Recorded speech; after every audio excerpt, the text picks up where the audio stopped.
Assalamualaikum warahmatullahi wabarakatuh. Bismillahirrahmanirrahim. Allahumma sholli ala sayyidina Muhammadin wa ala alihi wa sahbihi ajma'in, amma ba'du. Jalanallahu wa iyyakum min ahlil khairi was sa'ada fid dini wad dunya wal akhirah. Wa sahalallahu umurana wa umurakum wa umur ummati Muhammadin sallallahu alaihi wasallam fi sirril alam khususatan fi Palestina wa ghairiha. Amin Allahumma amin. Saya mengikuti polemik nasab ini bisa dibilang sejak awal. Dan mungkin kalau di YouTube saya paling sering mengupload video tentang nasab ini. Jadi kalau ada orang yang percaya dengan saya, setidaknya saya boleh bicara apa sebetulnya persoalan paling krusial dalam masalah nasab ini. Namun sebelumnya saya disclaimer dulu, saya ini tidak pernah tergabung dalam kelompok. Misalnya ada seminar pembelaan kepada Wa'alawi atau apa, diskusi, dan nanti saya juga jawab kenapa saya itu tidak diundang atau tidak terlibat dalam diskusi di tanggal 7-8 di Robitu Alawiyah itu. Yang pertama kita bicara apa sih persoalan pokok di sini, yaitu tentang keabsahan nasab sadah Ba'alawi ketika mulai Keimat itu membuka-buka kitab nasab. Lalu Keimat itu mulai menyampaikan teori-teori yang menurut beliau itu adalah benar. Dicari kitabnya kok tidak ada, bagaimana bisa sah? Sementara dalam nasab itu ada namanya Suhro Istifadoh. Tapi kata Keimat, Suhro Istifadoh itu hanya berlaku untuk nasab yang sekarang. Jadi Suhro Istifadohnya Maman anaknya Mukidi itu ketika sekarang mereka. Maman anaknya Mukidi sekarang masyhur, maka mereka yang kita ikuti suhrohnya, bukan Ubaidillah kita ikuti suhrohnya sekarang. Maka Keimat selalu bertanya, sejak kapan suhrohnya? Apakah suhroh dari awal, apakah masuk suhroh hadisah? Sekarang begini, dulu Rasulullah SAW itu ketika menanyakan nasab atau tentang seseorang itu, Rasul bertanya kepada orang-orang yang ada tentang orang-orang yang ada, tentang wafdu Bani Qais. Kalau tidak salah ada utusan dari Bani Qais itu, atau wafdu Qaisin ya, saya kadang-kadang keliru ya. Pokoknya ada sekelompok orang itu, lalu Rasul bertanya, mereka siapa? Maka orang-orang qalu, lebih dari satu, orang-orang berkata, mereka ini adalah dari Bani Rubi'ah. Rubi'ah itu hidup 500 tahun sebelum Rasulullah. Setelah itu Rasul menerima. Artinya Rasul itu menerima informasi dari banyak orang. Saya tidak mau ngegas pakai kitab ya, percuma ya, sekarang sudah musimnya nggak gitu kayaknya ya. Jadi Rasul itu ketika ingin memverifikasi nasab seseorang yang ditemuinya pada waktu itu, Rasul itu bertanya tentang mereka kepada orang-orang yang ada, lalu mereka menjawab, dan Rasul menerima jawaban itu. Tidak ada pertanyaan apakah mereka ini sudah suhroh sebagai duriyahnya Bani Rubi'ah. Dari mulai Bani Rubi'ahnya, misalnya leluhur mereka ini lewat jalur siapa? Misalnya Rubi'ah punya anak Mukidi, apakah Mukidi sebagai anaknya Rubi'ah suhroh pada waktu itu? Nggak ada pertanyaan itu, Pak. Nggak ada begitu. Karena konsep suhroh itu adalah ada ucapan banyak orang, la yumkinu tawatuhum alal kadib. Berdasarkan kita akal sehat, tidak mungkin semua orang ini bersepakat dengan kebohongan. Oh, berarti ini berita yang benar. Letak kebenarannya bukan terbukti. Ada kitabnya, terbukti. Enggak. Tapi karena mereka ini nggak mungkin bohong, jadi ini pemahaman terbalik. Mereka ini adalah sekelompok orang tidak mungkin bisa mengatakan sesuatu yang berbohong. Oh, berarti yang mereka katakan itu benar. Sesimpel itu Pak, Suhro Istifadoh itu yang diajarkan Rasulullah. Jadi dulu begitu ya. Bukan hanya mereka. Rasulullah ketika tahu misalnya Sayyidina Abu Bakar dari Bani Taim, Sayyidina ini sahabat ada yang menyatakan kami dari sini, kami dari situ. Itu di masa itu dan memang dikenalnya sudah seperti itu. Maka kalau kita baca kitab-kitab nasab, kalau sudah bicara Suhro Istifadoh, yang pertama adalah Iwadun Anil Wathaiq An-Nasabiyah. Ini sudah lama saya bicara ini. Jadi kan aneh Pak, kalau mempertanyakan Suhro kok ditanya kitabnya. Namanya Suhro itu sudah mengganti dari kitab. Bahkan asar Suhro itu adalah inda amudi dzikri ahadi amudin nasab, inda adami dzikri ahadi amudin nasab. Ketika ada yang tidak disebut, itu maka kalau ini orang sudah Suhro itu nggak menjadi persoalan. Bahkan lebih ekstrim lagi, kalau sudah suhro itu la yustaratu fihi ittisalu amudin nasab, bahkan la yustaratu fihi dzikruhu fi kutubit tawarikh wal ansab. Kalau sudah suhro itu tidak perlu disebut dalam kitab nasab, tidak perlu disebut dalam kitab tarikh. Kenapa? Karena mujarradus suhrohnya itu, Pak. Jadi suhroh dan kitab nasab itu dua hal. Makanya kalau baca turuk subutin nasab, ada khotun nasab, ada suhro istifadoh. Kalau suhro istifadoh juga ternyata ditanya kitab nasabnya, oh berarti Anda ngoplos. Ini pintu kiri, pintu kanan. Kamu tidak lewat pintu kiri, bisa lewat pintu kanan. Tidak lewat pintu kanan, bisa lewat pintu kiri. Nggak ada cerita. Pintu kanan tergantung pintu kiri. Kalau pintu kiri terbuka, baru kanan itu bisa dimasuki. Kalau pintu kiri tertutup, kanan tidak bisa. Kalau tidak ada kitabnya, suhro ditolak. Itu persoalan krusialnya di situ. Kenapa bisa begitu? Karena miss tentang bagaimana rasionalisasi suhro. Dikiranya rasionalisasi suhro itu adalah sesuatu yang terbukti secara empirik, terbukti secara real. Padahal suhro ini adalah kekuatannya ada kepada kesuhrohan itu, yaitu banyak orang yang mengatakan, sehingga dari itu ada bahasa la yumkinu tawatu'uhum alal kadhib. Berarti kesuhrohan itulah independen dia sebagai bukti. Ini kok masih diminta, apa buktinya kalau suhroh? Allah karim. Bukti diminta buktinya. Ya nggak selesai, Pak. Nanti kalaupun ada kitab nasabnya, kita tanya apa buktinya kalau kitab nasab itu benar. Kalau mau nolak itu nggak ada batasnya, Pak. Al-Ubaidili menulis, apa buktinya Al-Ubaidili itu menulis sesuatu yang benar? Apakah ada saksi dari Al-Ubaidili ketika Al-Ubaidili menulis? Mau ngapain kalau begitu? Rusak, Pak, ilmu ini nafsu namanya. Dari dulu saya tidak pernah menjelaskan keabsahan Ba'alawi begini. Nggak penting, Pak. Polemik ini bukan polemik keabsahan Ba'alawi. Polemik orang-orang yang entah mencoba menangkal konsep-konsep dalam kitab itu. Ada sekarang logikanya kalau misalnya 500 tahun hilang.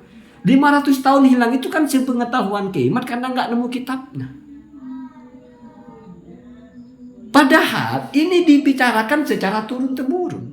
Kalau tidak, sekarang saya tanya, apa bisa? Tiba-tiba kita mengaku saya anaknya, kalau di kampung ya, nggak usah ngaku Habib, Pak. Tiba-tiba ngaku saya Lora. Nggak bisa, Pak. Anak kita juga nggak akan ada yang bilang Lora, Pak. Terus begitu. Lah, bagaimana caranya tiba-tiba pengakuan itu diterima? Mesti dari awal sudah kuat. Baru itu diterima. Baru menjadi satu suhroh, istifadoh. Begitu logikanya begitu. Jadi kalau nanya bagaimana konsep suhroh, kenapa dalam kitab nasab dan dalam kitab fikih itu kuat sekali suhroh itu. Sehingga menjadi ekstrim la yustartu fihi ittisalu amudin nasab. Enggak perlu kamu tahu kemana jalurnya, udah suhroh selesai. Terus kamu bilang itu berarti receh sekali ya, gampang sekali menjadi cucu Nabi. Wis coba, bisa nggak kamu suhroh sebagai cucu Nabi? Jungkir balik kamu ngaku cucu Nabi, siapa yang mau percaya? Terus anak kamu nanti akan ada orang nggak usah banyak-banyak, sekeluarga kamu aja yang ngakuin kamu cucu Nabi, nggak ada. Apalagi sekampung. Sesederhana itu, Pak. Kenapa? Karena prinsipnya adalah banyaknya orang yang mendengar, menyebarnya berita itu dan ditaslimi oleh banyak orang, itu kekuatannya. Itu kekuatannya. La yumkinu tawatu'uhum alal kadhib. Itu ya. Kemudian kalau masih mencoba menangkal dengan logika, sekarang banyak, Pak, hukum-hukum fikih itu yang kalau kamu kejar dengan logika kamu menjadi sepertinya keliru hukum fikih. Saya nggak mau bicara wudhu kentut, kenapa muka yang dibasuh, itu terlalu standar ya. Kenapa? Karena kamu ditanya juga apa ilat hukum membasuh muka, nggak ada, itu ta'abudi, Pak. Memang sudah perintahnya begitu ya. Hanya mencari-cari alasan aja. Oh, kalau kentut pantat, kenapa kok muka yang dibasuh? Karena kalau malu kita muka yang ditutup. Itu ya boleh-boleh tapi nggak terlalu keren. Saya nanya begini. Ada orang menikah, kalau belum pernah jima, itu tidak ada masa iddah kalau viroh. Jadi kalau belum pernah jima, nikah langsung talak, itu nggak ada iddah. Kenapa? Karena tidak mungkin hamil. Tidak mungkin rahimnya itu terisi oleh si suaminya ini. Artinya apa Pak? Sebetulnya tujuan iddah itu adalah untuk memastikan rahim ini kosong. Sehingga nanti tidak ada percampuran. Rahimnya sudah diisi, kawin sama orang, nanti repot siapa bapaknya. Kan begitu. Jadi prinsipnya adalah ya untuk itu saja. Memastikan rahim ini nggak ada isinya.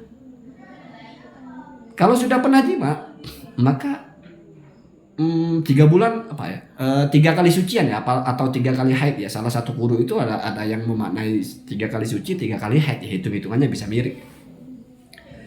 Pertanyaannya kenapa harus 3 kali? Zaman sekarang Pak, rahim itu bisa diteropong Pak. Tespek sudah bisa kuat. Saya kira tidak ada orang yang mengingkari tespek itu kalau sudah garis 1 nggak hamil. Semua orang sepakat itu.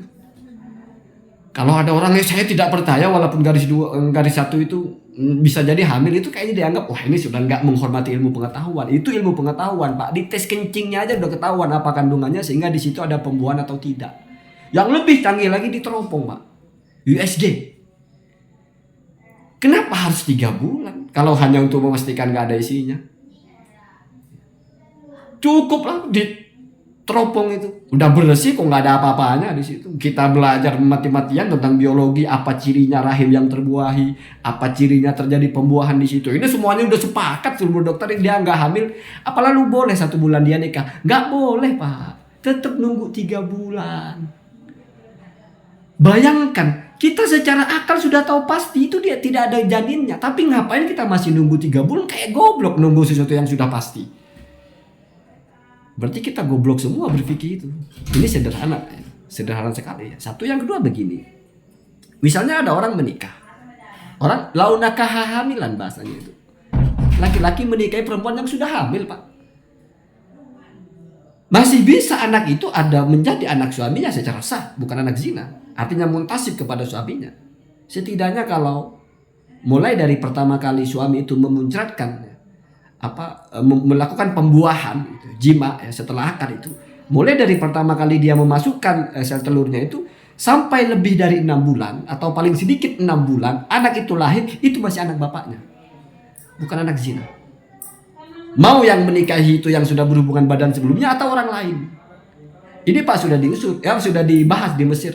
Tapi kan ada USG, kita bisa cek di USG itu sudah ada janinnya gerak-gerak. Misalnya bayi sudah 3 bulan dikandungan, kan sudah kelihatan itu. Kemudian dilalah dia nikah, kok bayi lahirnya 10 bulan. Berarti 7 bulan setelah jima dengan suaminya yang versi nikahnya itu, ya jelas anak si suami itu. Secara fikih begitu. Terus kamu mau tolak itu? Oh nggak bisa, itu sudah jadi kok. Nggak mungkin ada pembuahan di balik pembuahan, kan begitu bahasanya. USG sudah ada, zaman sudah canggih kok. Ya kalau begitu silakan Mbak, silakan. Seolah-olah ulama fikih ini bodoh semua ya. Padahal ketika ada fatwa bahwasanya aqallul hamli 6 bulan itu tidak bisa dianulir dengan USG. Bahwasanya masa iddah 3 bulan itu tidak bisa dirubah dengan adanya konsep bahwa kita sudah bisa pastikan ini nggak ada anaknya. Sehingga jadi kayak orang tolol harus nunggu 3 bulan padahal sudah jelas-jelas nggak ada bayinya. Itu tetap Pak, tetap harus nunggu 3 bulan. Bukti bahwa itu untuk memastikan bersih. Kan kalau tidak jima sama sekali tidak usah nikah. Tidak usah iddah. Tidak usah nunggu 3 bulan ya. Talak langsung kawin boleh. Selama memang tidak pernah jima, tidak pernah ngumpul sama suaminya. Kamu akad, jebret, 5 menit talak. Ya akad sama temannya. Boleh begitu. Jadi ini kompilasi Pak. Kompilasi dari semua pengetahuan. Yang ingin saya soroti dalam pembahasan ini adalah bahwa ilmu itu Pak ada hierarkinya. Ilmu itu punya marwah. Nggak asal gigi gerak, asal mulut gerak, terus ngomong terus ilmiah. Enggak begitu. Tebalin sorban kamu. Buat 10 kitab. Tetap pertanyaan, kon sopo? Kamu siapa? Itu Pak. Ilmu begitu. Nggak percaya kamu keturunan siapa. Kalau ngomong asal-asalan ngebuat-buat teori, bukan kita yang menertawakan, tapi orang-orang yang ngerti itu tertawa. Ini siapa sih? Kok tiba-tiba sehebat itu gitu ya. Kemudian yang terakhir, kenapa saya tidak bisa terlibat dengan tim? Karena saya anggap ini tim orang-orang yang memang sudah harus lurus. Kamu mau tim Keimat, mau tim Mbak Alawi itu sudah orang-orang yang terverifikasi, orangnya jelas. Misalnya Habib Hanif, semuanya paham siapa beliau. Keilmuannya jelas, Gus Wafi, semuanya paham. Kapasitasnya jelas, pesantrennya jelas, Gus Rumel, semuanya paham. Kredensinya jelas, kapasitasnya jelas. Ada lagi Habib Idrus dan sebagainya. Saya YouTuber. Bayangkan satu kelompok sebesar Robito Alawiyah, di mana di situ terkumpul orang-orang yang alim. Kenapa saya harus masuk ngerecokin di mana saya hanya YouTuber? Kamu tidak kenal saya selain sebatas YouTuber. Kamu tidak pernah tahu kiprah saya apa. YouTuber saja. Maka saya pasang harga itu. Saya YouTuber. Bukan ustadz, bukan pendakwah, bukan Gus ya. Bukan Lora juga ya. Setidaknya kalau diukur dari semua hal itu tidak standar lah untuk menyandang itu. Maka dari itu saya anggap saya ini orang lain. Bicara ini ya dari yang saya baca, dari yang saya sampaikan. Ini kelompok ini bicara ini kelompok itu bicara itu. Begitu ya, begitu. Jadi kenapa saya tidak diundang atau saya tidak ada di situ? Ya, karena itu makomnya orang-orang tertentu, Pak. Itu namanya kita tahu kelas, tahu barang. Ini level apa? Leverage bahasanya ya. Ini namanya kita mengerti. Dan yang terakhir mungkin secara passion juga ya. Mungkin saya juga tidak passionnya ada di kelompok-kelompok dan ngangkat bendera yang jelas gitu ya. Ini kelompok edukasi kepada umat, instansinya resmi, mereka juga berbicara di situ dengan referensi dan sebagainya. Saya nggak begitu. YouTuber, Pak. YouTuber. Sekarang bayangkan kamu, sepertinya krisis sekali Robito Alawi ini sampai semua orang diangkut gitu. YouTuber lah, YouTube nggak, Pak. Mereka pilih-pilih, Pak. Ini siapa. Gitu. Kita juga begitu, Pak. Kita kalau mau membangun satu kesatuan yang utuh, yang kuat, ya kita juga tahu siapa yang masuk. Kalau kelompok sebelah nggak tahu. Ini mungkin bedanya Robito Alawi dengan kelompok sebelah. Kalau kelompok sebelah YouTubernya masuk semua. Semua masuk asal sepakat angkut ya, nggak tahu siapa ya. Kalau kelompoknya Robito itu eksklusif, Pak. Orang-orang tertentu. Orang-orang kalau di i'rab jelas. Dia rofa, alamat rofanya yang mana jelas. Misalnya ini rofanya domah. Kenapa domah isi mufrad? Jelas, Pak. Ciri-ciri isi mufradnya apa jelas. Kalau kita bingung, wairul munsorif semua. Kalau saya di levelnya wairul munsorif itu nggak bisa di i'rab ini. Katanya katanya nasab, ini katanya jer tapi kok pakai fathah. Itu namanya wairul munsorif ya. Jadi agak aneh-aneh gitu ya, gitu ya. Maka dari itu menjadi menarik perdebatan ini sehingga ada sisi lain. Sisi lain kita bicara memandang ini dialektika keilmuan. Ada komentator, saya komentator, bukan orang yang terlibat di situ. Walaupun saya berharap one day suatu ketika mungkin ada momentum langsung dengan keimat gitu ya. Karena kalau saya lihat sekarang kayaknya masih jarang sekali akan terjadi dengan keimatnya. Semoga langsung keimat itu berdebat benar-benar gitu ya, entah ngelawan Habib Hanif, entah ngelawan Gus Rumel, entah bukan debat lah, diskusi ya. Karena selama ini kan mengundang menjadi satu. Sini ngundang, yang sini ngundang. Akhirnya ini ngundang baru 5 kali. Baru 1 kali, ini kita sudah 5 kali, sudah ke 6 kali. Ya, masalah itu Pak semuanya bener lah sakarepmu ya. Kadang-kadang kita itu tidak perlu minta pengakuan orang lain untuk menjadi benar, Pak ya. Saya ini benar, nggak perlu begitu. Kamu harus mengakui saya benar, nggak begitu ya. Itu kalau nasab, kalau kamu ngaku kepada orang, saya anak kamu butuh pengakuan dia ya. Ini kan bukan masalah nasab. Jadi yang perlu dicatat itu kamu nyimak konten saya itu tidak pernah saya membedah secara utuh nasabnya Mbak Alawi ini sahih apa alasannya, nggak pernah begitu. Karena saya mengikuti alurnya, mengikuti orang berbicara ini apa. Maka posisi saya memang bukan posisi melawan siapa, saya mau melawan siapa. Lagian sudah capek Pak debat-debat ya, sudah capek. Saya kalau live stream jadi juga sudah nggak pernah debat-debat lagi. Kalau ada orang tidak setuju ya setuju, terus saya coba pusing-pusing saya turunkan paling begitu aja. Khawatirnya dia ngomong sesuatu yang menurut saya salah didengar orang, jadi masalah kan. Allahumma hadina hadasabil. Assalamualaikum warahmatullahi wabarakatuh.